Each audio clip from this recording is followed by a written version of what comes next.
all lies will be exposed. That's all. And anyone who takes that the wrong way, know why they take it the wrong way. The truth is the light. I need to have another one of these. Amen, amen. Gee. This is way over the edge. Like we it's not even over the edge. We died already. This is beyond the event horizon. Like we about to hit the vortex. Yeah, we about to hit the vortex. Yeah.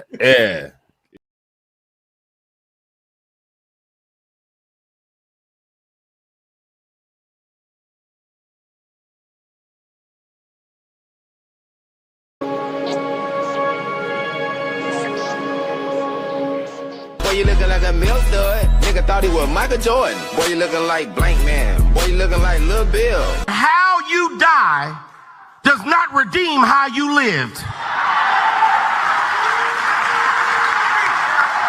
You do not become a hero in your death when you are a weapon of the enemy in your life. Well, negotiations, right? Politics. And we're out of time. So you.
Hey, y'all, Gravity, any day above ground livid. Hope you're having a fantastic start to your Thursday. Damn, it's almost month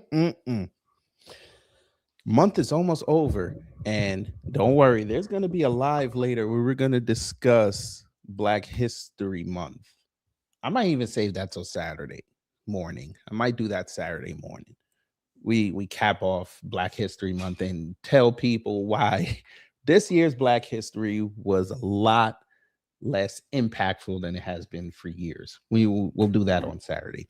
But today, we're going to talk about Stephen A. Smith, because it's just funny that for the last 18 months, this man has been running around giving political takes, and you listen to him and you realize he doesn't really know what he's talking about. And I'm not saying he should just stick to sports. Everybody should have a political opinion because, you know, this is the world we live in now. But running around saying this stuff and then having people saying, oh, you should be a presidential candidate.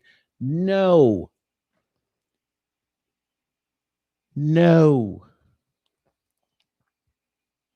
The man has never ran for office a day in his life. But y'all want him to go to the highest seat in the land just because he's a celebrity.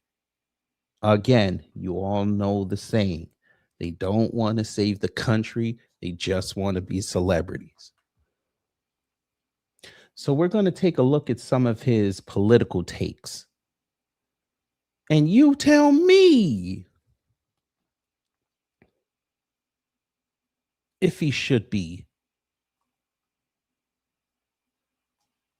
But anyway, before we get into all that, let's see who's in the building. Reparations Nation, good morning. Brother Torian Rain, good morning. Wallow J, hello. DSA, hello. Cosmo Fury, hello. For those who haven't said anything in the live chat or the comments, hello. All super chats and the member shout outs will be at the end. They will be at the end. I want to get into all of this. And as such, we have to do customary house cleaning. So let's get into it. Under Section 107 of the Copyright Act 1976, allowance is made for fair use for purposes such as criticism, comment, news reporting, teaching, scholarship, and research. Fair use is use permitted by copyright statutes that might otherwise be infringing. Nonprofit, educational, or personal use tips the balance in favor of fair use. Now go to... Let me go here. There's a growing concern. All right, I want to start here. Now, this was on his show. He has a call-in show. You notice he has the U.S. Capitol background. His team is great. His team is great. So I want to let y'all listen to this, and you tell me if it sounds presidential or it just sounds like somebody that trolls the internet for content.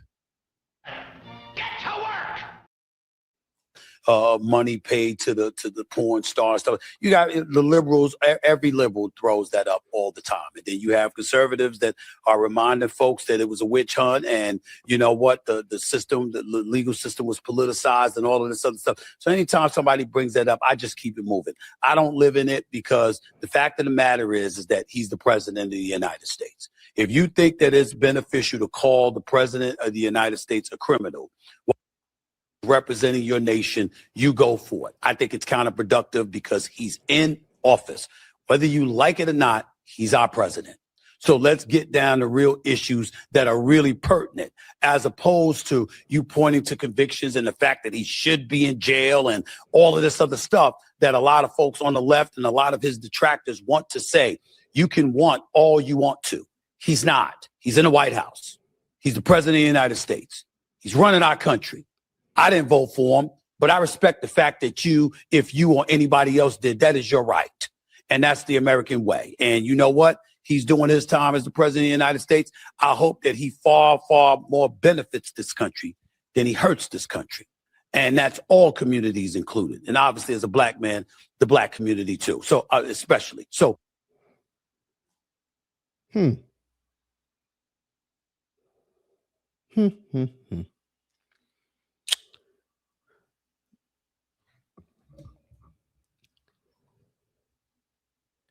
Liberals should stop calling Donald Trump a criminal. Okay.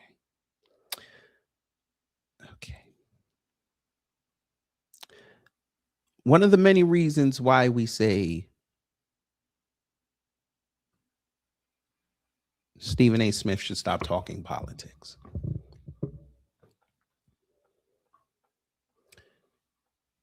That man has 34 felonies on his jacket.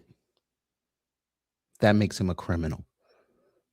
He didn't end up in courtrooms trying to defend his case with Stormy Daniels and did not walk out of there without being labeled a criminal. The man is a criminal.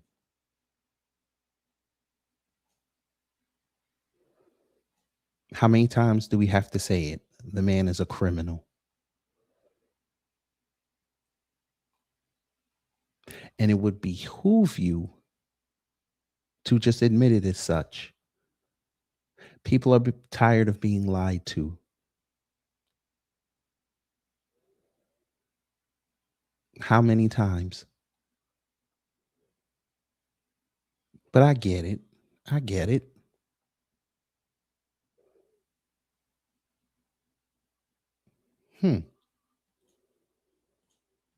Continue. So especially. So that's how I feel about it. But I don't live in these people that want to that live in the times that these people want to point to. He's a convicted felon, blah, blah, blah. Well, damn it, what does it say about our Constitution that somebody could be convicted of a felony and still be the president of the Okay, this again. Yes, he's a convicted felon and he became president. We know why. We all know why. He was given that clout to destroy the country. And that same justice system allowed him to go run for president so he wouldn't have to go to jail. We've already outlined that. Because we know if he would have appealed it, he'd have to go to jail. Stephen A. Smith still doesn't understand the full totality of white supremacy. But then again, this is the same dude who said he gets up in the morning, brushes his teeth, washes his face, and figures out how to make his bosses money. Continue. United States. The Constitution allows it, evidently. So let's move on. That's where I'm at with it, Gary. Nope, I didn't say anything about what you just said. All I asked was I need to have the correct verbiage. I didn't understand. I'm trying to remember it, sir. To be honest with you, I don't remember the specific verbiage at this point.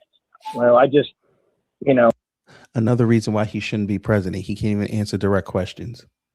But that's par for the course for presidents now. Just avoid the question and just go on tangents. Especially Trump. He just goes on tangents. Okay, go ahead. I thought he was found guilty of sexually assaulting that woman. Mm-hmm. And, I don't know. I got you. Thought that was the deal. So, I appreciate it, Gary. Thank you so much. I'm not going to live in it, y'all. Where does that get us now? Whatever he was found guilty of. What does it matter now? He's the president. This doesn't matter anymore. I know there are a lot of people it does. I'm saying to me, it would matter if it prevented him from getting the presidency. But the fact that it didn't, and he's in the Oval Office, and he's the one whose signature is required in order to pass stuff into law. He's the one whose signature is required when executive orders are being doled out. He's the one that the Republican Party, the GOP in the House and the Senate have to answer to and for and work with. That's actually the corporations, but I figured you wouldn't know that. All right, so there's that. There's that.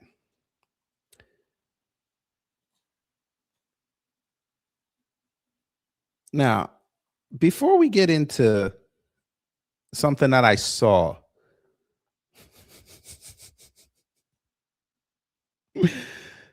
I want y'all to listen to this clip. And again, this is just going to show everybody why he should not be running for public office if this is his destination. I don't know who's winding him up to do this, but I just want y'all to listen to this. Yeah, you're talking about the border. Yeah, the border needed to be closed, but that was because Biden opened it. If Biden had it opened and followed Obama, who deported more people than Trump did, in Obama's term in office, over 3.1 million people were deported. How come you didn't follow that, Joe Biden? How come you didn't follow that, Democrats? How come it was okay to celebrate ICE at that particular time when when Obama was in office, and you had networks literally traveling with ICE to show you the marvelous work that they were doing, but suddenly Trump is doing it, and now it's a pariah, and ICE needs to go, and it needs to be completely banned. Why are sanctuary cities existing? Why is that? Why do you get to, implement laws that could get you to ignore federal laws? How is that? How does that benefit our country? I'm saying to ask ourselves these questions. Okay, he still don't get it. Okay, let me explain this to you, sir. All right, you want to know what the difference was? Number one, yes, illegal immigration is a problem. We're not saying that it's not. We know Obama deported more people than Trump. We know this. You know who made it a problem? Republicans made it a problem. Because remember, them same Republicans that are sitting in Congress right now signed off on Obama doing that. Never had a problem with it. Now I see cocksuckers bringing back up that damn Obama put kids in cages. Yeah, he did. And y'all didn't say a word about it until Trump brought it up, which lets us know you didn't care. You never did. It was a talking point for y'all now to get yourselves elevated. Fine, whatever. Here's the problem, sir. And this is for a lot of you conservatives as well, and you liberals who love to run around and say that ICE is bad. The only reason why you're saying ICE is bad now is because you went through 2020 and you saw what them cops were doing, and you equated ICE with them cops. God damn it! You can't make this shit up. What do I mean? Y'all saw them cops all over the country fucking with people all day, every day during the scamdemic.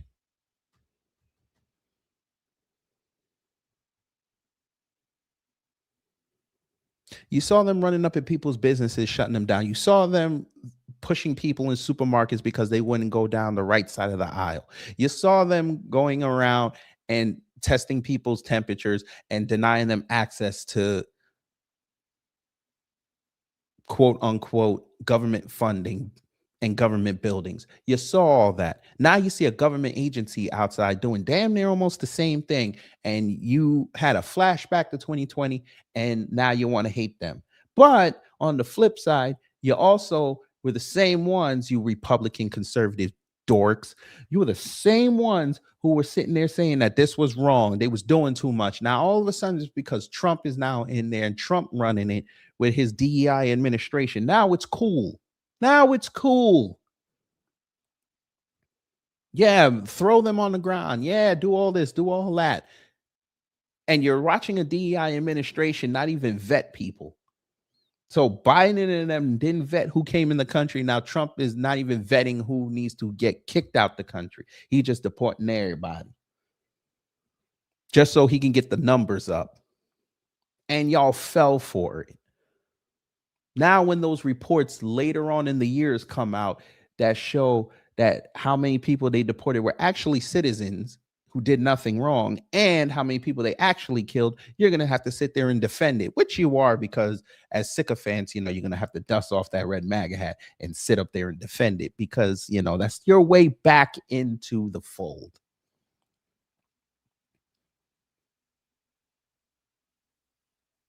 Stephen A. Smith doesn't know what he's talking about.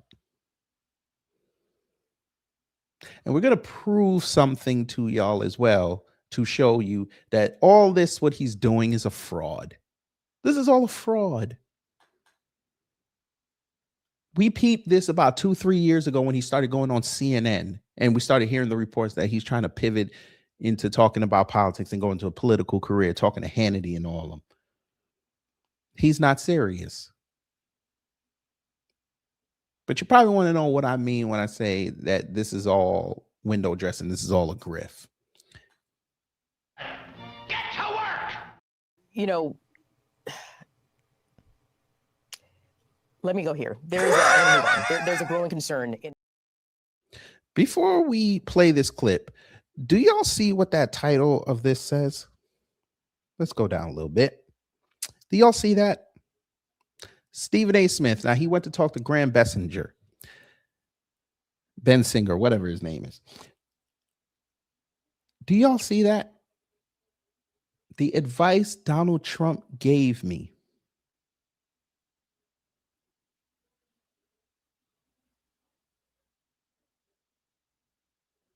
I want y'all to listen to this crap he's about to say. Somebody is in his ear. Somebody is funding this man. He's going to be dangerous. I know. And I tagged him in this video. I'm saying it. You allow Stephen A. Smith to start going on these political debates and start traveling around the country talking policy. We're going to have another dangerous person who knows nothing trying to run the country. Yeah, we're looking at you, Vivek. This is Black Vivek Ramaswamy.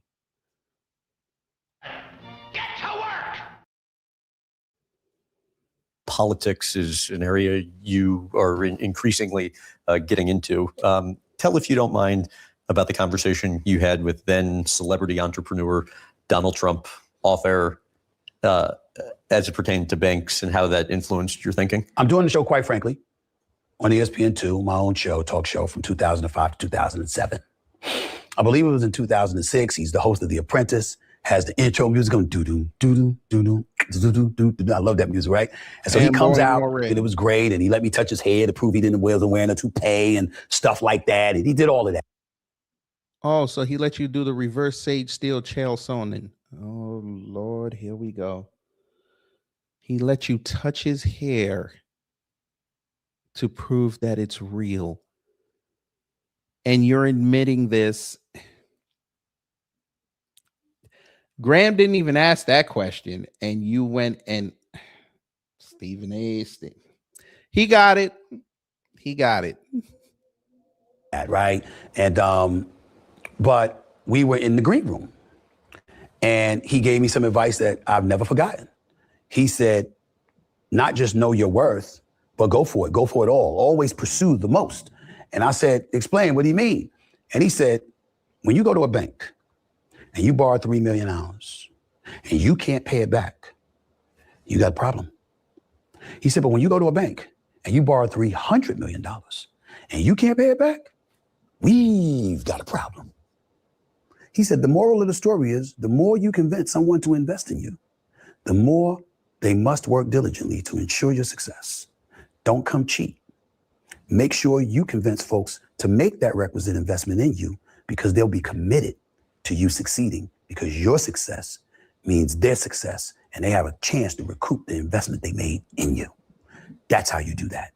That was the advice that he gave, and I never forgot it. I understand the DNC has looked at you. Like, what's involved with that?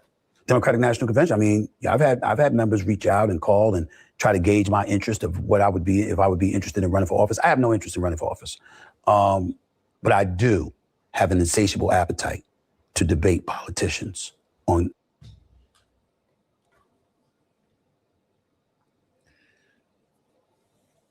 Okay. Now you don't want to run for political office, but yet you stay knocking politicians. Now you're saying you have an insatiable appetite to debate politicians. Let's ask the question, sir, how come none of them politicians said, let me go on your show and let's have that conversation? I'm just asking because I looked through your thing. You didn't talk to politicians like that. The DNC wants you to go talk to politicians, but don't offer up any politicians, especially in a midterm season, to go on there when you damn near have over 1 million subscribers to lay out their platform. Knowing the kind of person you are, the clips alone would get them a lot of traction. Flip side, you have a team, sir. Why is your team not reaching out to these politicians, asking them to come on the show?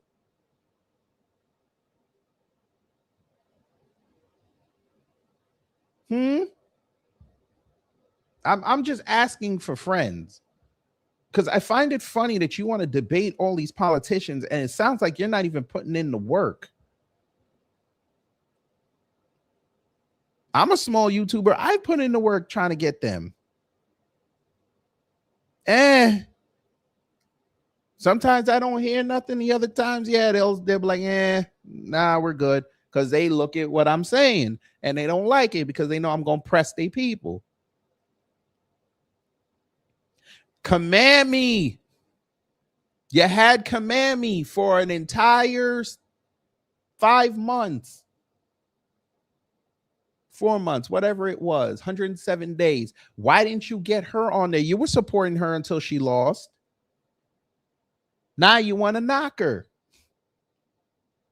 She deserves to get knocked because she was a bad candidate. But again,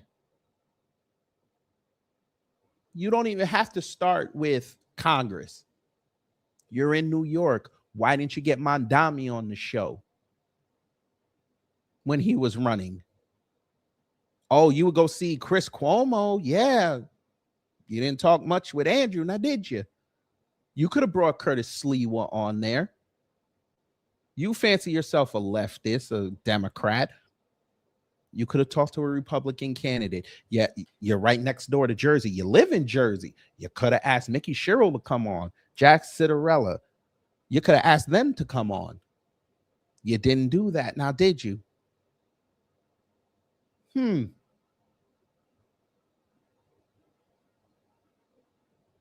Miami race. Now, you have a lot of fans in South Florida. You could have talked to those two. You didn't do it. Andre Dickens, he's a black man. You could have talked to him in Atlanta. You love Atlanta. You could have talked to them. You could have brought on Karen Bass. Since you love to go to LA, especially if they make the finals, you love going out there. You could have did that. You didn't do it. Texas. Oh, Texas. You could have went to Texas. They have plenty. There's a lot of people out there in Texas that you could have talked to. Texas is a big state. Nothing. You didn't do none of that. But you want to debate politicians. I see. Well, I think you need a better plan. But let's continue. In a debate format, I would never be interested in any office but the presidency. Nothing else. Not a Senate seat, not a congressional seat, nothing. Only. Again, so you want the $400,000. You don't want to go in there. Oh, I know why. Because when you're president, you don't have to be beholden to the constituency. That's what it is. When you have to run for Congress, you have to represent those people. Now, the Senate, you're a little less insulated than the president because you don't really have to go back there because you're only covering one swath of the state.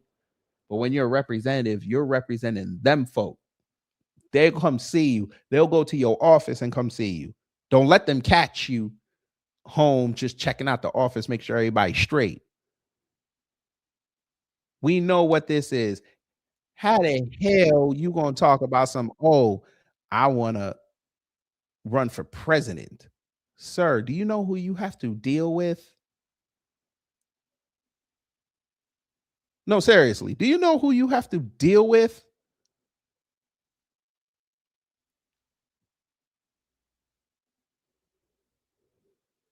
You think, sir, them world leaders already dealing with a celebrity. Who you think you are?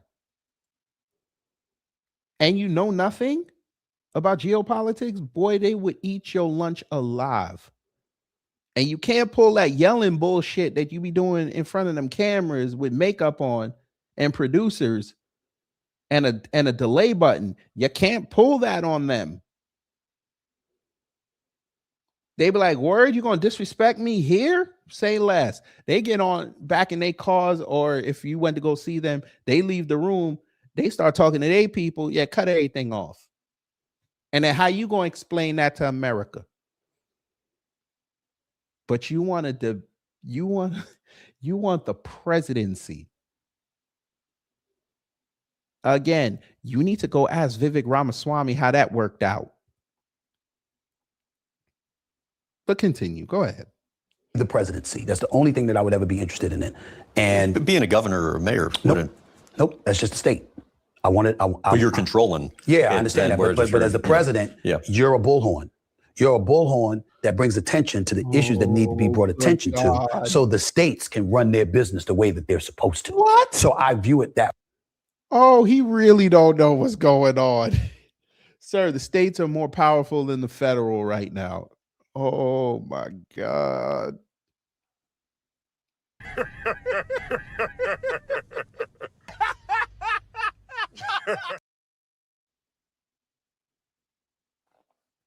Somebody said it the other day, and it's true. Donald Trump made it so easy for a normal citizen to become or have aspirations to be president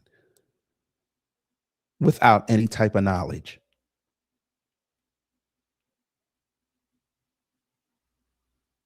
Sir, you didn't just say what you just said. Do you see what some of these states are telling the federal government? They're telling them to screw off. And all the federal government is doing is threatening them with legal action.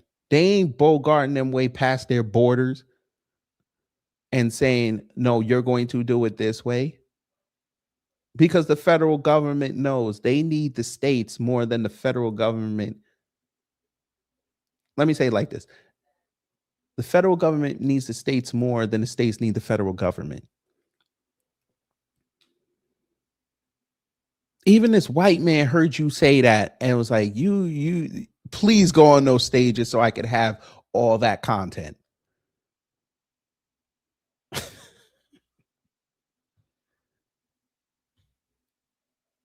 Continue. Way.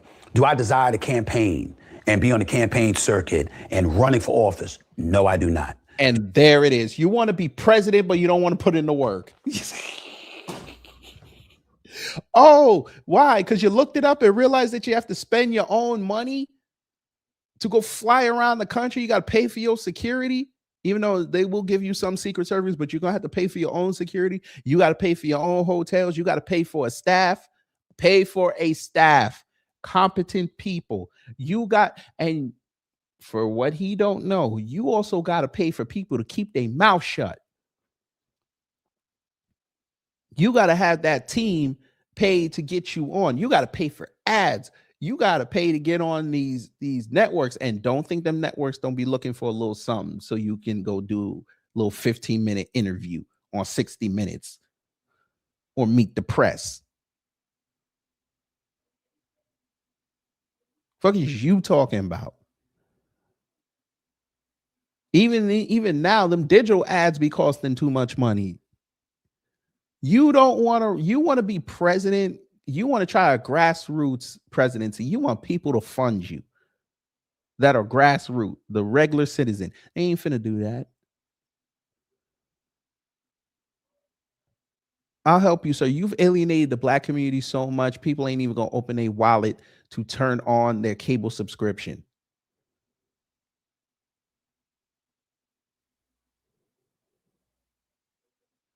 But you want to be president and not put in the work. You think the mouse is gonna fund you?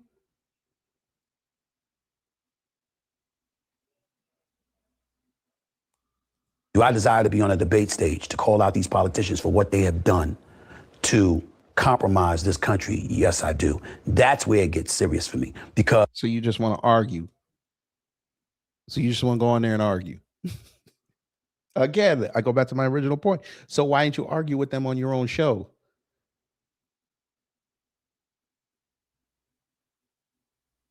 Because you can enter debate and then leave after the debate and decide you're not running. My attitude is I want to be on stage with these people and I want you to show them, I want you to tell the American people why you did what you did. I want you to justify what you've done to contribute to the chaos that's in the streets of America. And then they'll flip it on you and tell you why'd you do what you did to Molly Karam. Oh my God. What the hell? The feeling is coming. Pause. Hey. Yeah, go ahead and do that, Stephen A. Smith. I think we all would love to see that. And then they're gonna ask you, why did you do what you did to Carrie Champion? You want some more? We might have more. Then they're gonna ask you what you did to Michelle Beadle. You want some more? We might have more. Then they're gonna ask you why you did what you did to Max Kellerman. You want some more? We might have more. Then they're gonna ask you why you did what you did to Ryan Russillo. You want some more? We might have more. Then they're going to ask you why you did what you did to all your previous girlfriends. You want some more? We might have more. Then they're going to ask you why you did what you did to your children's mother. You want some more? We might have more. Then they're going to ask you why you did what you did with Skip Bayless. You want some more? And that's in regards to the Richard Sherman incident. But we have more. Then they're going to ask you why you did what you did with Jalen Rose, even though y'all made up. You want some more? We might have more. Then they're going to ask you why you did what you did with Jay Crawford. And don't think Jay Crawford don't have a nice little story to tell about Stephen A. Smith. You want some more? We might have more. Then they're going to ask you what you did with Terrell Owens. You want some more? We might have more. Then they're going to ask you why you did what you did with LeBron. You want some more? We might have more. Then they're going to ask you what you did with Dwayne Wade and his family. You want some more? We might have more. Then they're going to ask you why you did what you did with Kevin Durant. You want some more? We might have more. Then they're going to ask you what you did exactly with Kwame Brown. You want some more? We might have more. Then they're going to ask you why you did what you did with Eddie Curry. You want some more? We might have more. Then they're going to ask you why you did what you did with that girl in the 3rd grade. You want some more? We might have more. Then they're going to ask you why you did what you did, sitting there angling for guest spots on General Hospital. You want some more? We might have more. Then they're going to ask you why you did what you did with your hairline. You want some more? We might have more. Then they're going to ask you what you did with Kamala Harris. You want some more? We might have more. Then they're going to ask you why you did what you did grabbing Donald Trump's hair. You want some more? We might have more. Then they're going to ask you why you're doing what you're doing in front of this white man and everybody else that you go in front of and say that you don't want to be president, but you want to be president. But then you don't want to be president because you don't want to put in the work, but then you put in the president because if that work gives you the chance to go after politicians and yell at them, that you'll be ready to go. You want some more? Do you? All right, bim, bam, boom. Somebody get this nigga out of my way. I want you to look at us in the face and justify the divide that you've caused, the friction that you've caused. What did you do that for? How did it serve us? On both. Wait, and I forgot about Allen Iverson, but we're not gonna go there today. Both sides of the aisle. Because as a black man, civil rights legislation, 1964, I'm going to ask the Democratic Party, tell me what you've done for us since that time. Wait a minute, you want the DNC to look at you as a viable candidate and you're going to sit there and shit on them? I mean, okay, if you want to burn the system, do your thing. At least 80% of our votes since then. Tell me what we've gotten out of it. Because it seems to me like we still got some of the same troubles. You've given us more access to capital. I'll give you that. But what else have you done? Fair Housing Act, Civil Rights Act, Voting Rights Act, I got you. But what have you really, really done for us? You understand? When you were sitting up there and you were a progressive left, hard left, and you were pushing, transgender, athletes transitioning from male to female, competing with young ladies. How did that benefit the black community? When you were talking about cancer culture and woke culture and people were getting dismissed, suspended, or fired for pronouncing the wrong pronoun or something, how did that help the black community? You sure you didn't sell us out? You sure that you weren't doing this to ingratiate yourself with a different voting bloc so the black vote wouldn't mean as much to you as it once did? Are you sure about that? Please explain, because I'm all ears, because it looks that way to me. You're the Republicans. Yeah, you didn't come to us making a bunch of promises, but what have you done? You talk about the American people and you're saying, hey, Obamacare is horrible. Well, Obamacare got about 24 million people some health care. Okay, what did you do? Obamacare was passed 2010. It was implemented into law by 2015. But here we are in the year 2026 and you still don't have a health care plan. How come? What you been dragging your feet about? What you gonna do about it? You keep talking. That's what you doing. Why didn't you do this on your show?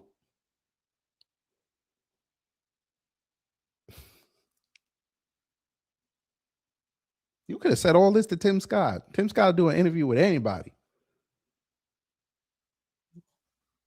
I'm keep going, sir. Keep going. Yeah, you're talking about the border. Yeah, the border needed to be closed, but that was because Biden opened it. If Biden had it opened and followed Obama, who deported more people than Trump did, in Obama's term in office, over 3.1 million people were deported. How come you didn't follow that, Joe Biden? How do you just skip over Trump not having the border closed the first time? How did he just skip over that? All right, you got it. How come you didn't follow that, Democrats? How come it was okay to celebrate ICE at that particular time when when Obama was in office, and you had networks literally traveling with ICE to show you the marvelous work that they were doing, but suddenly Trump is doing it, and now it's a pariah, and ICE needs to go, and it needs to be completely banned. Why are sanctuary cities existing? Why is that? Why do you get to implement laws that could get you to ignore federal laws? How is that? How does that benefit our country? I'm saying to ask ourselves these questions, to see the difference between a Gavin Newsom and a Governor DeSantis, to see the difference between, Josh Shapiro and Greg Abbott, to know these kind of things, I think are things that enlighten us as American citizens. And I know that I'm no aficionado, but in the same breath, I read and I'm a conscientious observer and I care. So when I ask a question, I'm not trying to be cynical. I'm not trying to play the blame game. I want an answer. Okay. Well, I guess as black people, we must support Stephen A. Smith. But anyway, also being black, sometimes ESP must work because he must have heard me say this before. that he need to go interview politicians. Guess what he did, family? He finally took some advice and went and visited himself upon a politician. Pause. This is actually a premiere that's going on right now, and we're going to listen to it. He's talking to a politician. We're going to see if he really has the bones for this or this is just BS. You know, let me go here. There's a growing concern. And of course, we have to start out with screenshot. That's a crazy look, my man. Crazy. He looked just like Whitlock if he had 400 pounds taken off. But anyway, you would be shocked to see who he talking to. But then again, you wouldn't really be shocked. Let's listen. It is my honor and privilege to have my next guest. I've waited a long time to talk to this man. He's a very, very busy man. But boy, kid, I'm excited to talk to this man. A graduate of West Point, served 8 years in the Army as an... Great value Bobby Lashley, folks. Great value Bobby Lashley. That's right. He went and secured great value Bobby Lashley.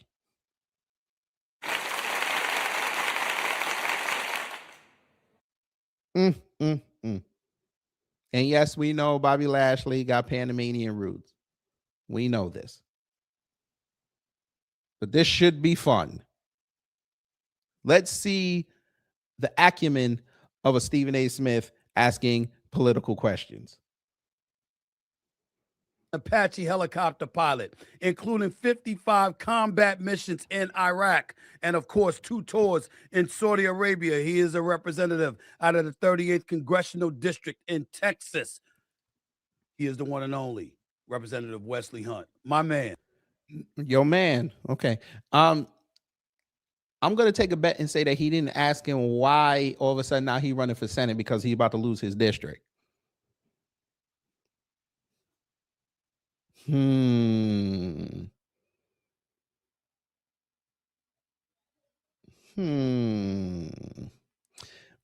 9 months away from this election, 8.5 months away from this election, and he had 2-year head start to make his case. Now he want to run for Senate and think people gonna care. Okay, sir. When you lose, your political career is over.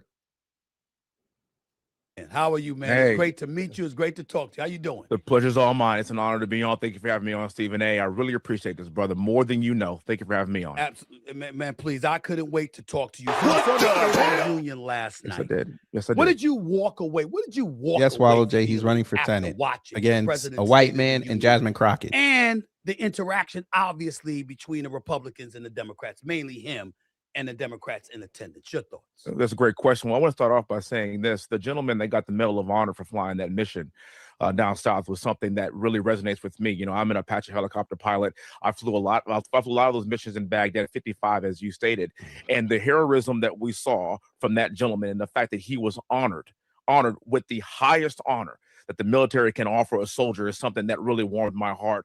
I also like seeing the other Medal of Honor that was given to the other veteran as well. That's the kind of service and sacrifice that it takes to really preserve our values and our way of life in this great nation. So for starters, as a military man, as a guy that my brother, sister, and I all went to West Point. My dad is a retired lieutenant colonel in the military. Obviously, the military runs strong in my family, 60 years worth of military service. So to see the acknowledgement of that kind of valor is something that will always hit home with someone like me.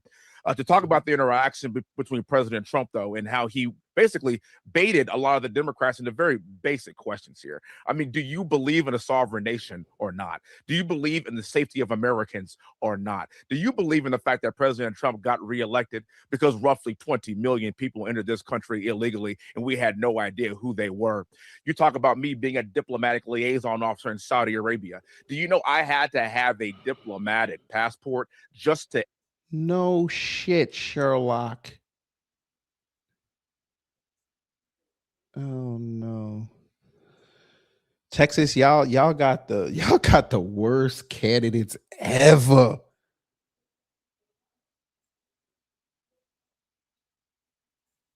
He's not serious, is he?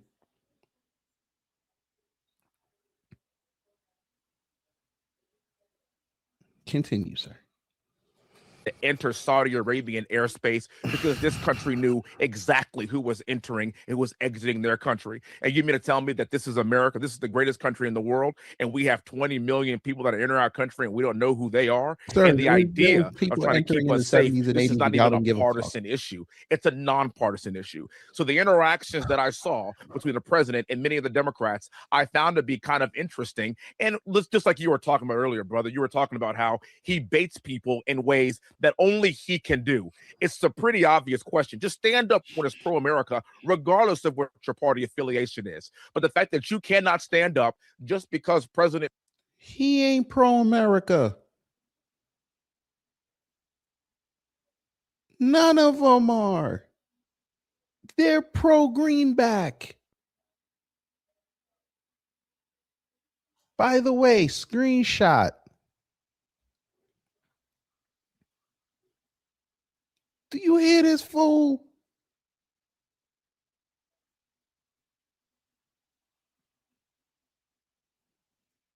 Trump is not pro-America. He never was.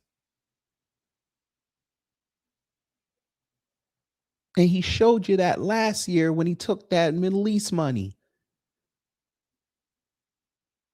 He showed you that when he messed around with Venezuela, and then all of a sudden you find out most of that oil is going to Israel. How's that supposed to benefit us? The funding of all that money that they're getting from the Venezuelan dirty oil is going to Qatar. His negotiating team met with Iran this morning and left after 3 hours because Iran told them, we want to use our nuclear program, and here's the proof, for energy, which would make them a superpower. But they're going to sell it to you that they want to use it for a bomb, even though we've heard about this bomb every year since 2002. And Iran even said, we come up with a provision that we won't keep the enriched uranium with us. We'll give it to Saudi Arabia, your best friend. They didn't even want to go with that. If you don't believe anything I just said, you could go look it up. They're in Geneva right now. Trump wants a war to spur the economy. And this cocksucker right here is going to be one of them people voting for it. And then trying to sell it to you how bad the other country is, even though they ain't bothered us in decades. But okay. Go ahead, sir. Give us more. You're over here looking like a Caribbean pastor. Go ahead. Trump said something really drives the point home of that you hate him more than you love this country. And the interesting part that hit me, Representative Hunt, was that Elizabeth Warren stood up when he talked about basically eradicating, what are they talking about when you were stock trading and all of this other stuff in the nation's capital? You can't have these people, doing that kind of stuff. They stood up for that, yes. But she didn't stand up when he asked that particular question. What is it like for you to be on Capitol Hill in today's day, having to deal with folks on the opposite side of the aisle? Is it really as truculent? Is it really as acerbic as it seems? It's not as vitriolic as you might think. Obviously, you see a lot of the political theater that goes on. You see a lot of the jostling back and forth. And I will admit that there is a certain level of civility behind closed doors that nobody really sees. But I will also say that it's gotten more vitriolic over the course of the past few years. I call this the attitude era of politics, kind of like the attitude era in WWE with Stone Cold.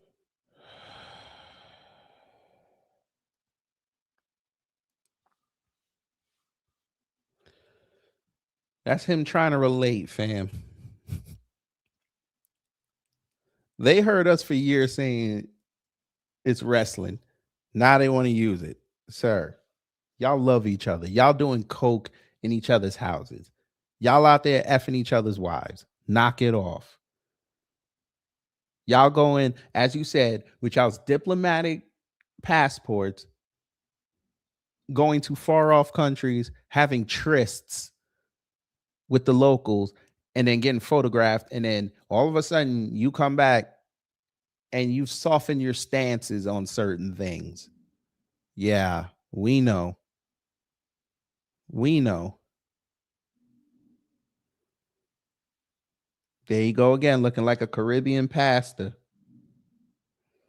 Cold Steve Austin and The Rock and those guys. Right. That's exactly the era that we are living in right now. And a lot of that is because of the rise of social media. It's the rise of a President Trump winning, not winning the next election, then coming back and winning again. Only the second president in the history of the country to ever do that. And so whenever you talk about a lot of our interactions, a lot of it is basically rooted in we are siloed politically. I mean, I consider myself to be a very strong conservative, and there are certain things that I am not really willing to bend or break on. One of those things for me is I know the difference between a man and a woman. Another one of those things for me is I believe in border security, strong border security. Brother, I'm somebody that is... Right, you believe in strong border security, yet I don't see no... You know what? He got it. He got it. Because I don't see you down there at the border of Texas and Mexico every day talking about, yo, we need to shut this down. Nah, you saying that in the comfort of your security at your home in Texas and also in D.C. Uh-huh.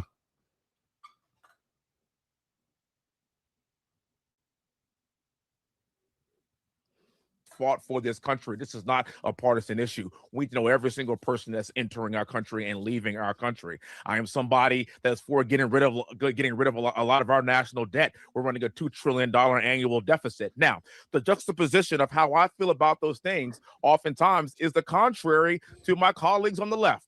And so the thing about on Capitol Hill that I like the most, though, is this. We are in hearings.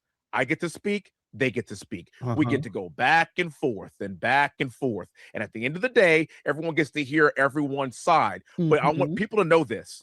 What you see on TV, what you see in your representation, we are a reflection of America today. And if you want strong leadership, and if you want people to stand for your beliefs, well, that's who's actually going to get elected. Now, I also do believe that we have to usher in a time where there is more civility. Right now, brother, it's just too hot. We have people that are getting shot. I have my life threatened multiple. People get shot every day, B. Times. I've had an increase in security, just me being on the campaign trail. Everyone needs to tranquilo and kind of take down that. We know why you have extra security, because you had to go run your mouth talking about black folks in America don't deserve reparations. You sat there with Byron saying that in Atlanta twice. You made yourself a target, sir. Didn't nobody know you until Trump started coming around. You started following him around. All you had to do was be a nice little politician, earn your $171,000 a year, and make sure that your constituents are great. No, you wanted to be a celebrity. Now you have to reap what you sowed. Yes, people are going to fuck with you. Maybe keep your mouth shut on social things if you don't know or don't support it. It'd be okay. Wait to be asked.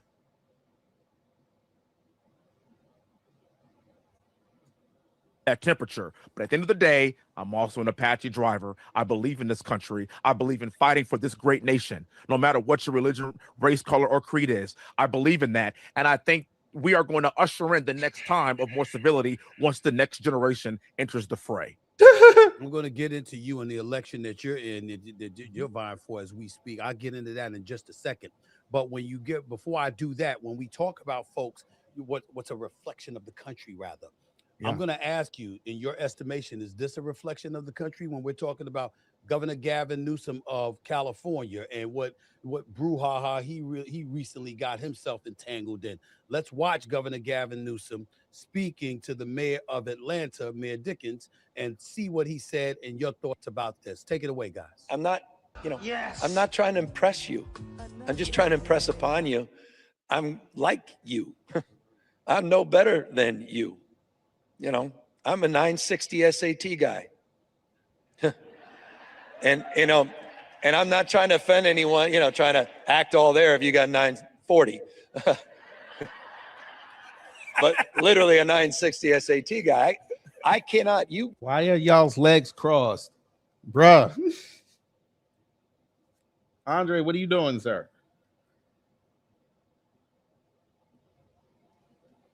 Okay. You've never seen me read a speech because I cannot read a speech. Now, me personally, I saw folks on the left. Folks Why who were didn't you just play the whole African-American, by clip? the way, Representative Hunt, basically saying he was talking to an audience filled with a bunch of white folks. I saw him look at the mirror when he made the statement that he made. I'm not one to knock him because I can assure you my SAT score in all likelihood was worse than 960 because I was busy running the streets instead of studying. But I wasn't a graduate of West Point. I wasn't as accomplished as you and your siblings were. I can tell you that much. I can feel one way about it. How did you feel about it? Well, I call it the soft bigotry of low expectations. Oh, Lord. There are a lot of black men and women that aren't like that. A lot of us really did study hard. We really did work very hard. You see, I had parents that believe in education. We had a sign in our house that said Jesus plus education equals success. There's a reason why my brother, sister, and I all went to West Point. There's a reason why I earned 3 master's degrees and 4 years from Cornell University. My brother is a Harvard Business School graduate. My sister has her master's degree in applied mathematics. It was a West Point instructor while both my brother and I were cadets, and we were black doing it the entire time. And so when you say that I can't read and I have a 960 SAT, that's not what the he said. insinuation that you are putting on all black people is that we are a monolith. That's not what he said. Jesus Christ. I hate New Scum with a passion, but I'm not gonna lie on that, man. That's not what he said. And Stephen A was right. It was a room full of white people. That's not what he said. I know what they did. He talking to a white man talking to a black man. He says that about the SAT. Everybody gonna run around and say he said something racist. Let me help you, Wesley. There's plenty of white people that have less than a 960 on their SAT. Oh, good morning, Miss Nisi. Yeah, that's something they were running around with a decade ago. The soft bigotry of low expectation. That's what all them conservatives were running around saying. It's basically saying that black folk are dumb. That's basically what they're saying. If you're a person of color, you're basically dumb. That's what they're saying. They'll look at you and think, okay, you can't accomplish what you accomplish. And then the conservatives took that and were like, no, well, look, just like he said, I had 3 master's degree. Means nothing.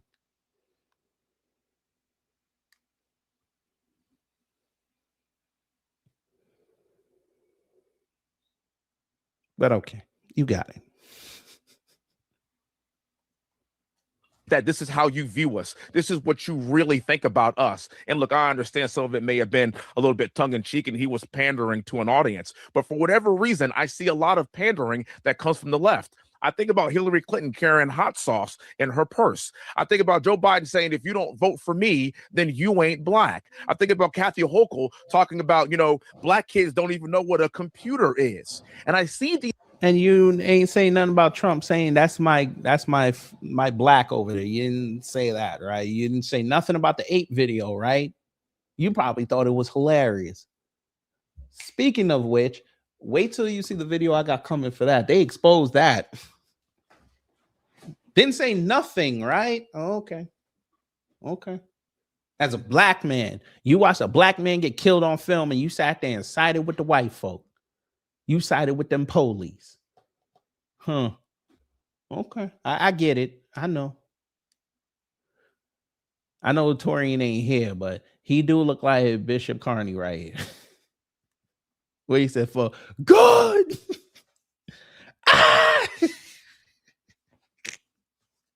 These kinds of things, and I just shake my head. That is not who we are as a people. Now, Stephen A., you talk about you didn't do good on your SATs, but you have a pretty extensive vocabulary, as I have heard over the years. So clearly, you're an astute man and you have studied quite a bit. But that's just it. We are not the same, and you have to understand why that's insulting to people like me. Gavin, you're not like me. I studied my butt off to get here. I worked my butt off to get here. Hard work, grit, determination, and I'm standing on my own 2 feet as a black man that represents a white majority district. Conservatives, I thought it wasn't about race.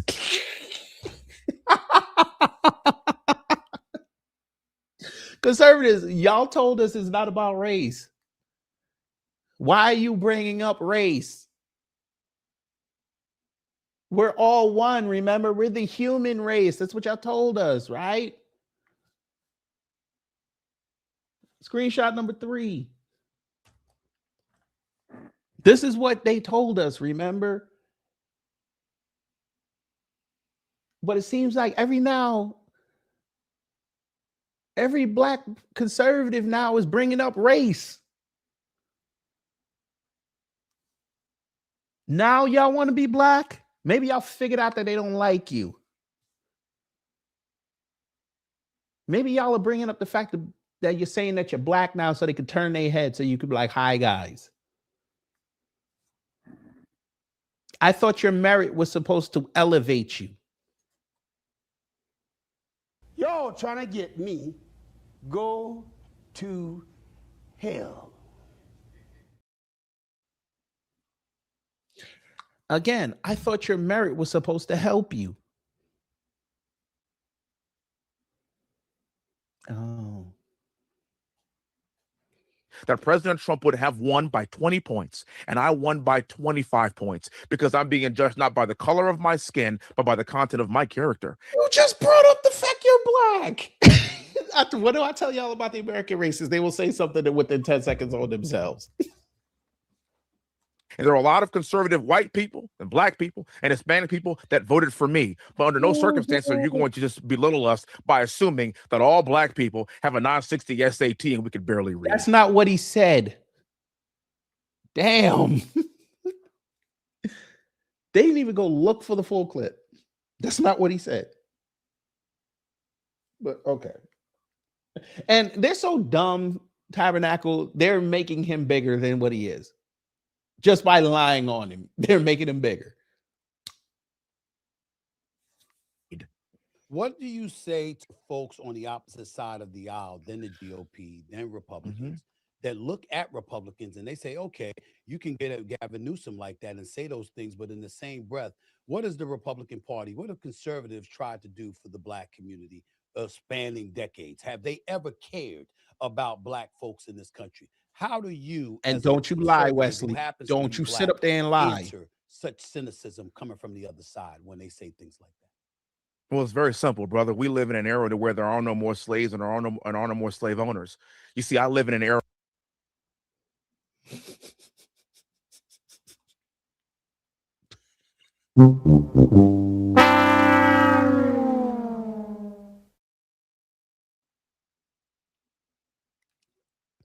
I say again, Texas, y'all got the worst candidates I've ever seen. You got this idiot. You got Peyton Jackson, which I can't wait to do that video on her. You got Gumby Gomez. You got Dan Crenshaw. Boy, y'all gonna turn y'all turn them blue. Texas fit be purple after these midterms. We ain't got no slaves or slave owners, sir. You congressional idiots are slaves to corporations. How many times?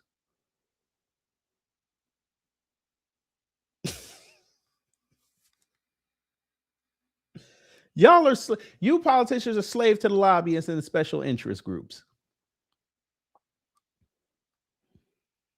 You can't compare them. Hillary is an idiot. You can't compare them. Hillary don't like black people. We've already figured this out. You can't compare both of them. Again, Gavin Newsom and Andre Dickens were not talking to black people. The audience wasn't even black. Somebody has a video. You could go find it on Twitter. They have a video before they entered the building. It was nothing but white people. In Georgia. We know who he said that to. But because the mayor's black, they figured he was talking to them. But I understand if that's how you feel. I get it. I understand. We got to be careful. And by the way, again, go look for the full clip. It's out there. He was actually low-key dissing white people, but you know, it's social media. They want black people to be whipped up about what he said. And we did take the bait, as usual. No, the audience wasn't all black. Era of today. My great-great-grandfather was born on a plantation. His name was Silas Crawford. He was born on Rosedown Plantation, about 30 miles north of Baton Rouge, Louisiana. 3 of his great-great-grandchildren went to West Point. Never mind. 3 of his great-great-grandchildren served in the military. At one point, my brother, sister, and I were all deployed in Baghdad at the same time for 2 months. We had a praying mother and a praying community. One of his great-great-grandchildren, me, is running for the United States Senate and is surging in the polls against, last I checked, 2 white guys, because nobody really cares about what I look like. They care about my service to this nation and who I am as a human being. And let me tell you something, brother, I've done all of this as a conservative. The most racist thing that I've kind of seen over the course of the past few years is this, though. It is the insinuation that black people are too stupid to get an ID to vote. You have to have an ID for everything. And Republicans aren't looking at black people or white people or Asian people for Hispanic people. Not at all. They are saying if you're an American and you are competent, you can figure out how to have a cell phone and an apartment and buy groceries and buy liquor and get on airplanes and buy anything else. I don't care what you look like. You could be on United, you could be on Spirit, you could be on American. At the end of the day, everybody has to have an ID. That has nothing to do with race. You see, that is the Republican Party that I am currently coming up in right now in this phase. This ain't about the color of your skin. It's about, are you an American and do you bleed red or not? Well, Representative Hunt, I got to tell you something right now. You ain't got much to worry about with that argument, because I just saw the mayor of New York City requiring 2 IDs for people that want to get money for shoveling snow. So if you can shovel snow, you're damn sure you can get an ID to shovel snow. You're damn sure should be able to require to have an ID to vote. My man. But let me get. Okay. So for those who think that that crowd was black, this was somebody that was there. This crowd is majority white. Yes, there were black people there, but it was majority white. Take it from someone who was actually in the chair asking the questions. Context matters more than a headline. The conversation around his new book included him speaking about his own academic struggles, including not doing well on the SAT. That wasn't an attack on anyone. It was a moment of vulnerability about his own journey. We've gotten so used to loud chest-pounding politics that when someone speaks about shortcomings, people try to twist it into something else. Let me be clear, though. This is Atlanta. We don't need anyone to tell us when to be offended. And history has shown when we are, you'll know. If you want the full context, watch the full clip, read the book, and engage the complete conversation.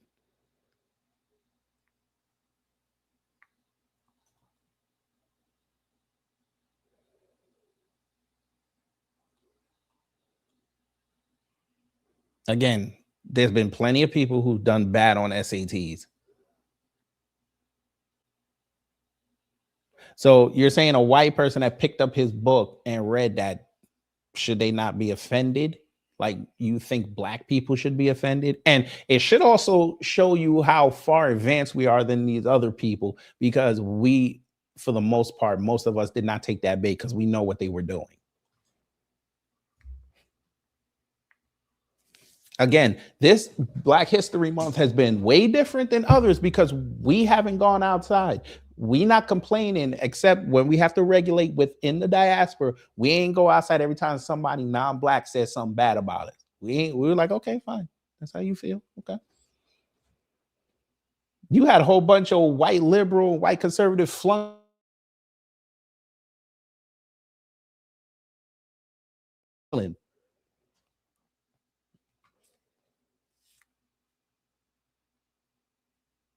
They're trying to force us to come outside, and we're good. There's been a lot of snow where a lot of black people live. There's been a lot of snow. We staying inside. We shovel and go back in the house. But these 2 idiots right here are trying to whip black people up.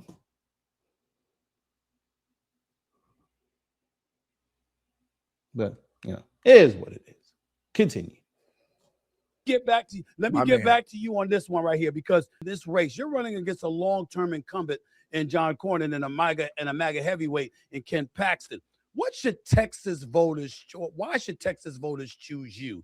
The third man, at least at the moment, instead of sticking with the established legislative power or for one of those guys, Paxton or Cornyn. Why you? It's time for the next generation of leadership to step up. The United States Senate is not a retirement community. John Cornyn has been around for 24 years. That is 2 decades. The first time John Cornyn got elected to office as a judge, brother, I was 11 months old. There's a reason why. There's a reason why our vice president is 41 years old. Our secretary of state's in his early 50s. Our secretary of war is in his mid-50s. Tulsi Gabbard is in his mid-40s. Tulsi Gabbard is in her mid-40s, because it's time for that bridge, that upper end of the millennial spectrum, to actually get in and make sure that we have the same values that the older generation passes down to the next generation. At the end of the day, the United States Senate is not a retirement community. And John Cornyn has now spent what will be $100 million in this race to be polling in the 20s, and we are surging. And what I've discovered is this: as I got in this race, I thought I would be fighting against Democrats. I'm actually fighting against my own party. Leadership and establishment has spent tens of millions of dollars. And whose fault was that, sir? Y'all were running around there redistricting the whole damn state. Whose fault was that? That's your fault. You sat there and championed them doing gerrymandering and redistricting. That's your fault. Now you got to run against somebody in MAGA, which we've already seen how that works when you try to claim MAGA too as a black person. We already seen how that played out, CJ Pearson. But you don't even get to touch him. You got to beat Ken Paxton, who was AG, who sees the people every day. You're not going to win that race. And guess what? MAGA is going to show you how much they love you. They're going to vote for John. Hell, there might even be a runoff between John and Ken, and you're going to be left out in the cold. Then what are you going to say? You can't say it was woke because it was a whole bunch of Republicans. And you better not say that it was because you black. You better not.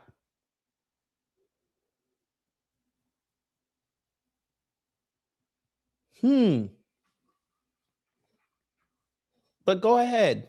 Attempt this. You might shock me and you might actually win. But then you might have to go see Jasmine. And you can't go. Woo, a coon on coon violence. You gotta love it. Hitting me in my own state, participating, SLF, the NRSC, participating in a Republican primary in Texas, in a state that President Trump won by over 15 points. And they're spending money against me to protect the establishment guy who was polling in the 20s. It's a complete and total. Again, your merit didn't help you get over. Your accomplishments? Oh, I'm looking on your accomplishment page, sir. The only thing that you have on here as of note is you talking about stopping what they call it. Where is it? The Protect LNG Act, talking about legally shielding American liquefied natural gas from woke climate lawfare. That's your best accomplishment, sir. I'm looking on your page. There's nothing here that would signal, if I was down there in Texas, be like, hey, this guy really fights for the people. You over here fighting for corporations.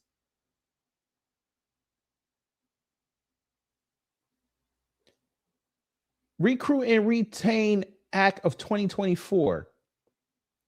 You sponsored this bill. You want to put more Fed money in the state. Huh?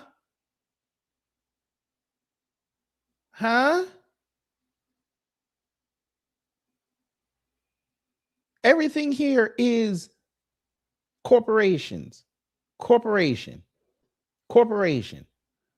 Russian Litigation Act. Corporation. Everything here you're doing is for corporations. There's nothing here for the people. And I'm sure when they have to sit up here and give back all that tariff money, and it has to be voted in Congress so they can have the appropriations bill set up to ferret that out, you're going to sit there and say, yes, go ahead and do it, because you don't want to alienate your race.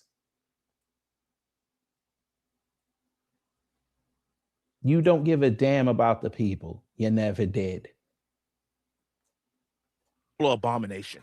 And I waited 9 months to get into this race because I wanted to see what the president would do as well. You see, the president hear has him? not endorsed 2 Republican incumbents. You hear him? Say it again. And total abomination. And I waited 9 months to get into this race because I wanted to see what the president would do as well. You see, why the fuck do you need the president to make your move for you, sir? Again, he don't care about the people. He doesn't care about the district. He does not care about Texas. He cares about being a celebrity. If you really felt like Texas was in a bad state, you should have said something the day that you felt that. You should have ran. You waited 9 months. I'm sure it has nothing to do with the extra $50,000 to $60,000 you'll get for going to the Senate. I'm sure that has nothing to do with it, and the extra access you're going to get and the power that it comes with. I'm sure that has nothing. I'm sure you're doing this because you love your state so much. Go ahead. President has not endorsed 2 Republican incumbents in the entire country, and one of them is John Cornyn. And that's because the primary voter in Texas has moved on. And I believe I am the person that can win this primary, that can win this general election, and it won't cost a ton of money. And I am already outperforming Jasmine Crockett, and I'm already outperforming James Talarico, and I'm outperforming my 2 colleagues against them already. How did that work? For win some, she was outperforming Spanberger with the money. How did that work? Cinderella got a Trump endorsement. How did that work? The dude that lost to the white woman in Miami. How did that work? Trump's endorsement means nothing. That gets your name highlighted. That has no emotion. You got to go out there and sell yourself. You can't use Trump. Everybody knows, especially in the midterms, Trump is so dangerous right now for an endorsement. You can't use him, especially after that debacle he did on Tuesday. You can't use him. Sell me your platform. That's why I'm in this race. That's why I'm fighting till the very end to make sure that we end up in first or second place. This thing goes to a runoff. See? We will then prevail and be the next senator. See? How do you go from winning to hoping you could go to a runoff? See? So you're going on voter fatigue. So that's the plan. Voter fatigue. Sir, maybe you don't know this, but historically, if you don't win the night of and you get to a runoff, you have very low chance of winning because people are not going to go back outside and vote again.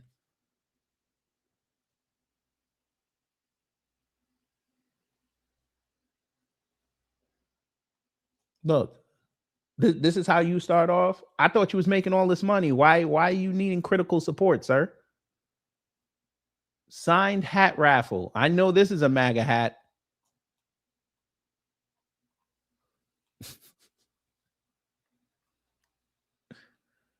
How is your first? There it is.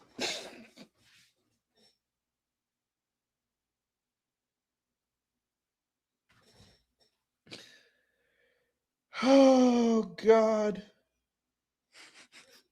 There it is, fam. There it is.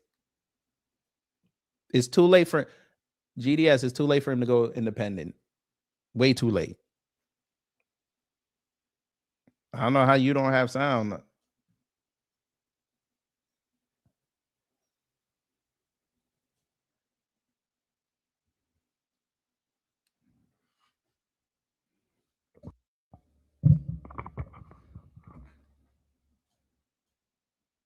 Hold on. Let me see. I don't know. No, I don't know how anybody else don't hear me. It's fine on my end. It might be you. Just restart it. It might be you. Because I just checked and I hear myself.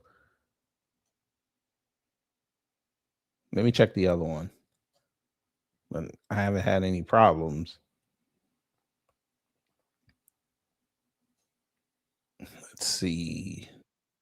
Yeah, both of them sound fine. It might be you. Yeah, just restarted. Anyway, your first issue. This is his issues page. Your first one is supporting Trump. Not cutting fraud, not the border, not slashing the debt that you mentioned in there. Hell, I would even take you saying fighting the left's woke agenda, pro-Second Amendment, standing with law enforcement, pro-life, defending election integrity, unleashing American energy, defending Israel. That's going to be a problem. Aiding Houston flood mitigation. Your first issue is supporting Trump.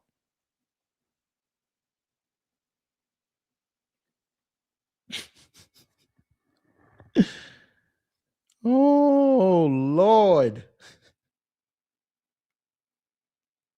Trump.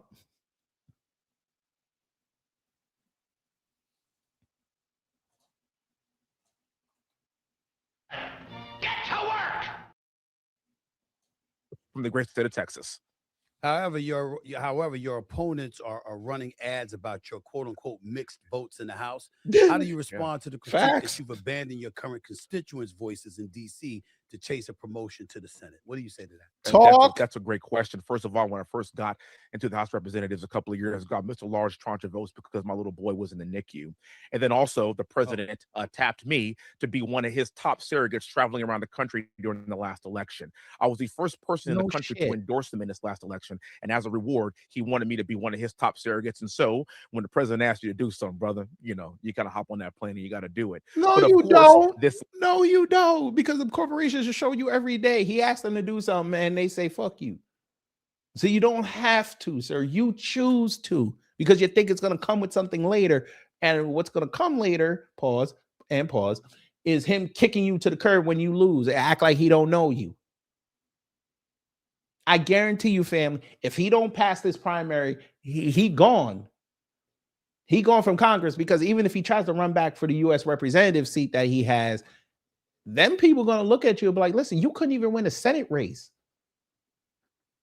And especially how you conducted yourself. You think we're going to vote for you again? No, we're going to go vote for that stupid ass Democrat and get you up out of here. Now where you're going to be? You're going to be on the book tour. You're going to hope Fox News calls you.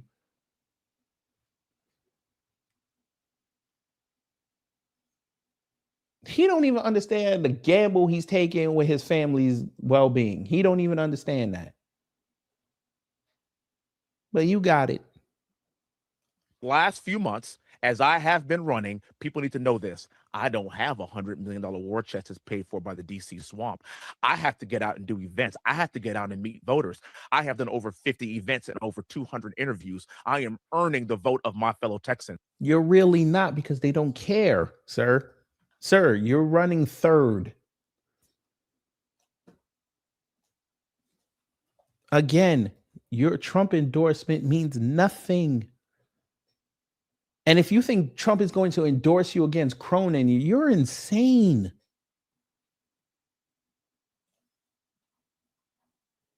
You think that man is going to sit there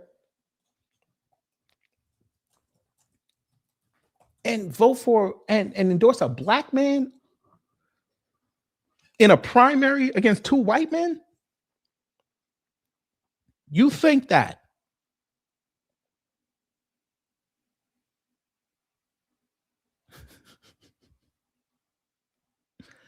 I swear, fam, Wesley's not bright. Not educationally. He's not bright streetwise. He's not bright.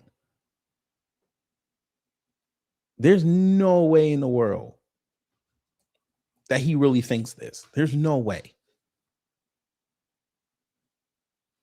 But a face like that, I guess he figured.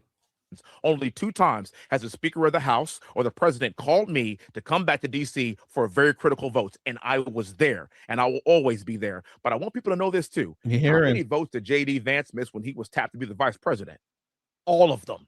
How many votes did Tim Scott miss when he was running for president? 150. Whoa! You're taking. So now he taking shots at JD. Yeah, that's gonna help.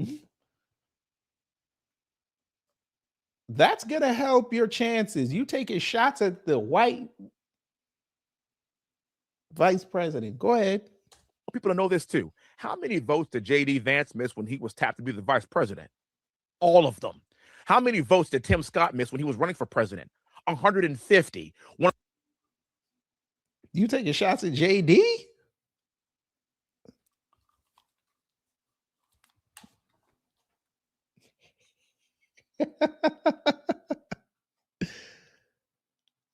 Of the most missed votes in all in the history of the Senate. When you are searching and trying to seek higher office, you're going to have to miss some votes. But it's not about the votes that you miss, it's about the votes that you take. And John Cornyn has made way too many poor votes, and that's why he's in this position. I'd be remiss in neglecting to ask you about the video where President Trump superimposed apes on the former president in the first. Go ahead and lie. Ask you about that because in a WFAA interview last week, you defended the president's social media post. Told you the Obamas. I wanted to know, for the sake of my audience, I'm not going to push back. You know, I felt differently. I certainly didn't defend them. I want to know why you felt the way that you felt. I want you to explain to the audience actually what you felt and why as quickly as you go ahead. can, so we explain this. Of course. Of course. So when the president said that a staffer made a mistake, I believe that. So your president is telling you there's no quality control. Your president is just telling you that he don't run nothing. That's what we're hearing. He doesn't run anything. How did you let that out? And then you waited days to say something about it, just like January 6th. And of course, he's sitting there defending it. A black.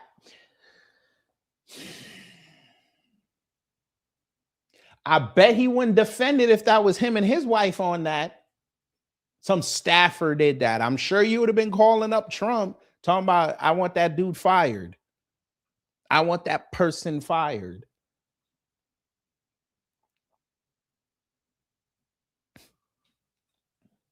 I don't care how you feel about the Obamas. As a black person, you got to look at that and be like, listen, that ain't cool.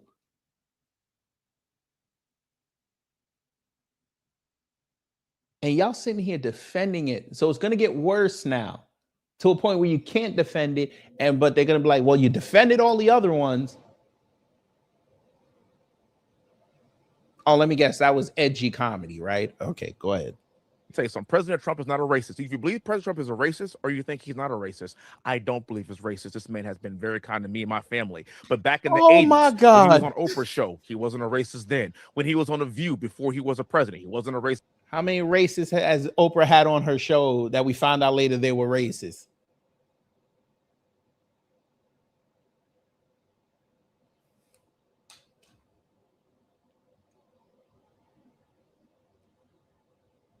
Then when he was hanging around a lot of black folks like Jesse Jackson, he was actually his first check. Nobody said he was racist then, and then all of a sudden he runs as a Republican, and then now he's a racist. I take him for his word. He said it was a mistake. It was a mistake by a staffer. I moved on from it immediately. In fairness. So because the white man says so, as a black man, you're gonna accept that.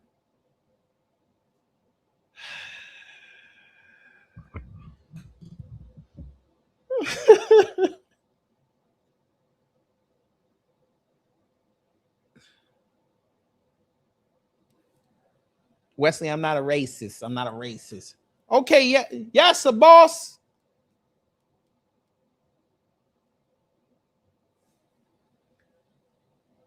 Hey, pussy, I know you would if Obama came up to your face and said, so you really about to defend that month for what he did with me and my old lady? You're going to sit there and you're going to try to explain it like a hoe. The white man saying he ain't a racist. It's okay. You get pressed by a black person. Oh, you got lyrics.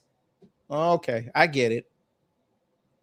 This to you. Let me tell you what my position is. I never called them a racist. I'm still not calling them a racist. But my whole point is that's entirely different than do you believe he did it?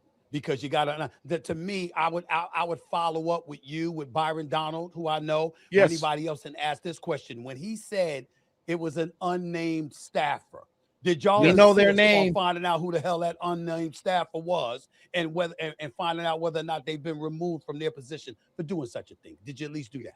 Let me give you some insight to how this operation Okay. works here, because I've had the Please. honor of flying around with the Here we president. go. I've had the honor of flying around with his plane and on his plane with his staff. I've been on Air Force One. There are a lot of people that are running around. There are a lot of people that have access to that account. There are a lot of people that are posting things. I do believe it was an honest mistake at the end of the day. I believe that with my heart and soul. Stop the cap right now. Stop the cap. No bullshit, bro. Why do you feel a necessity to You're insult acting people? again. Is that Where's the script? Where's the script? Read the script. Is this a big defensive thing that you've Read got? the script. Why don't you read your own script? Nigga, how do you sit up there? And, oh, God. Okay. I guess pretty soon somebody gonna call him a nigga and he gonna accept it, right? He gonna either he gonna accept it or he gonna be ready to fight. Nah, it ain't the Republicans. He said the DNC has called him and had conversations with him about running. I'm like, motherfucker, you ain't got a shot in hell, and you're opening yourself up. Your mama, God rest her soul, and Beso, your daddy, who from the islands too. You don't want to do that. Please, you do not want them white and Hispanic and possibly the one or two Asians up there breaking your daddy over the cold. Let's not do that, because you already told the story about what happened between you and your daddy. They finna use that on you. Don't do that. Stay away from it. And I will also say this as well. I don't know if there was anything punitive that was done. That's necessarily not my job. But I do think the president probably gave the person another shot, because I didn't hear of any heads rolling. People make mistakes. Yes, he did. Yes, he did. Two questions before I let you get on out of here, because I know you only got a couple of minutes left. One is this. Last night, the president claimed the only way Democrats win is through rampant fraud and non-citizens. Okay, I can't hear no more.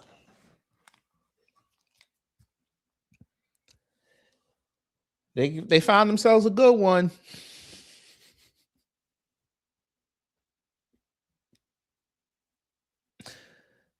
Fam.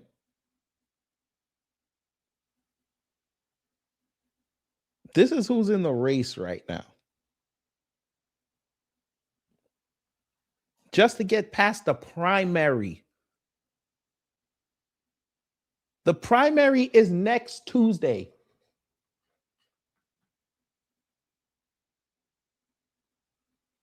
We will make sure after work, we will be looking at some of these primary races. He better hope to God he gets into a runoff. He better hope.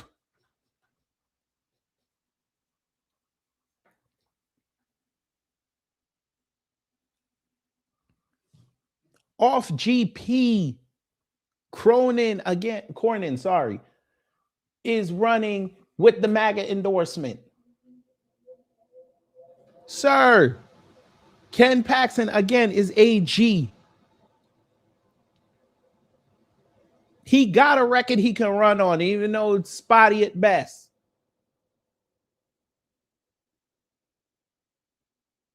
You may not even make it. You better hope you don't come in fourth or lower. If all these people are still in, you better hope.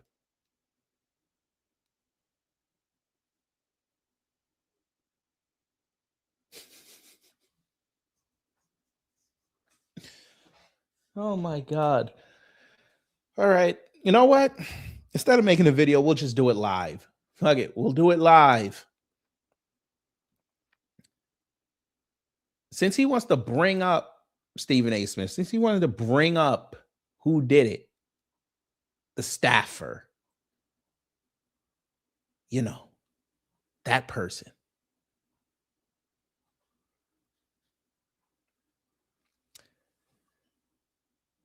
The person who did it, allegedly, we're going to say alleged,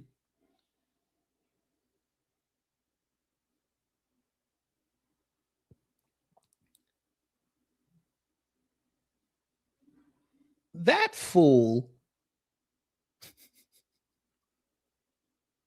that's who was alleging put up the ape video, a White House staffer.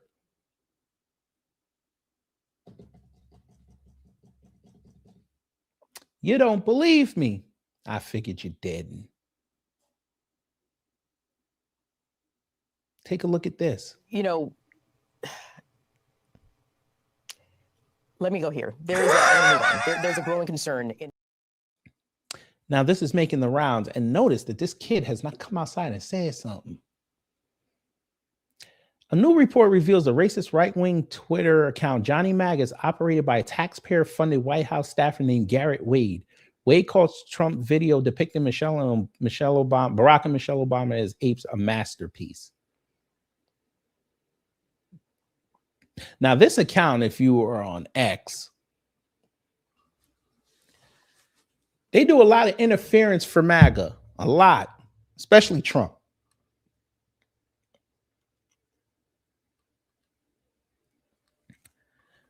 Wired broke this story. A White House staffer appears to run massive pro-Trump X account. A popular right-wing account that called a video depicting Barack and Michelle Obama as apes a masterpiece appears to be run by a White House staffer, according to records reviewed by Wire.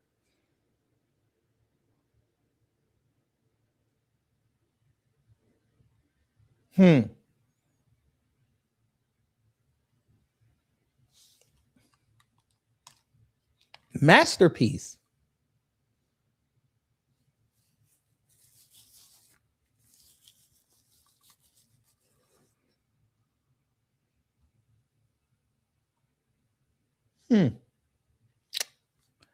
But yeah, you can call him a fall guy or you won't. The point is, Wesley Hunt running around saying that the president ain't racist. Well, either he's a racist or he don't know how to vet people. Because this is like the third time now. You done had the signal leaks twice. Now you have this. So you done went from state level, now you're going to the federal level.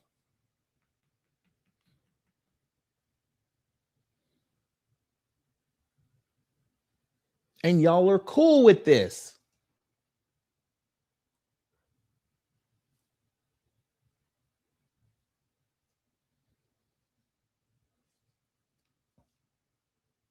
Jack Posobiec is mad that a woman who appears to be a cat lady found out who it was. Was she not supposed to do her job?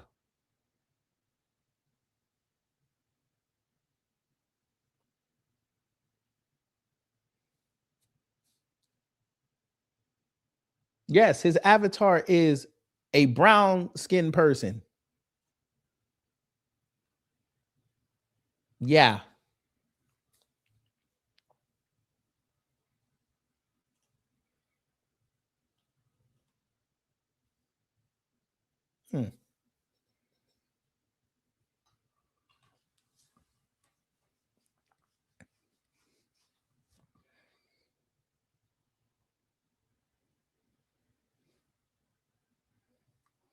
But anyway, y'all, just wanted to bring that to you. Stephen A. Smith ain't.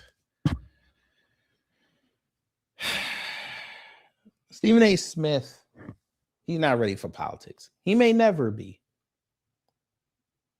Sir, you're about to be 60. So I know you're probably going to say this sounds ableist, but we're about over old men and old women trying to run for president. It's not working.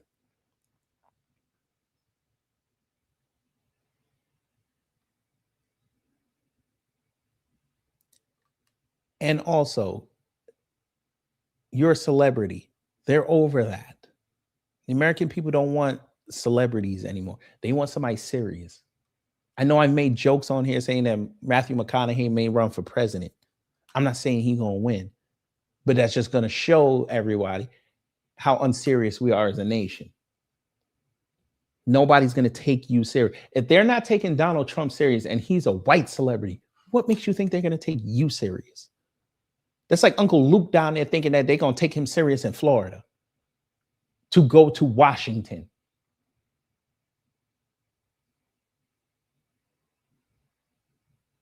Sir, all they have to do is bring up RIDE and your campaign is done.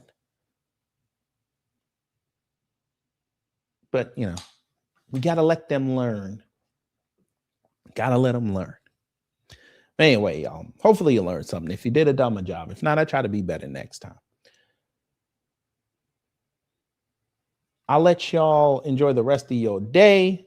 Well, I mean, let y'all. You should enjoy the rest of your day. I'm going to relax. Oh, shit. Birdman video started. Okay.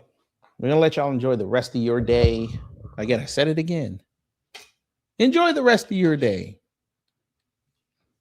May come back later.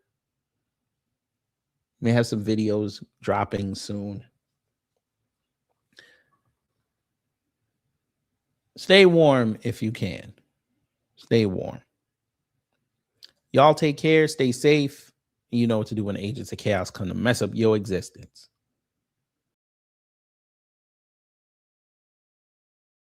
Oh, here it goes! Time's up. Get your ass up! We gotta get out of here now! But did we have a good time here? Hello? Gotta get your groove on.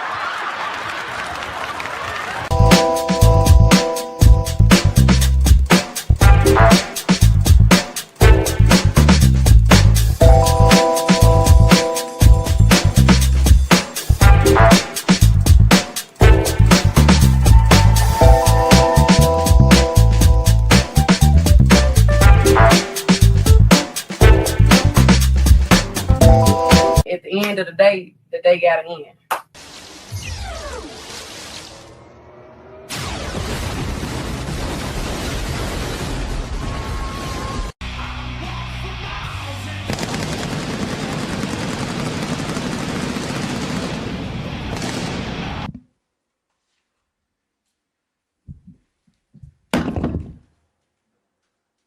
That's it.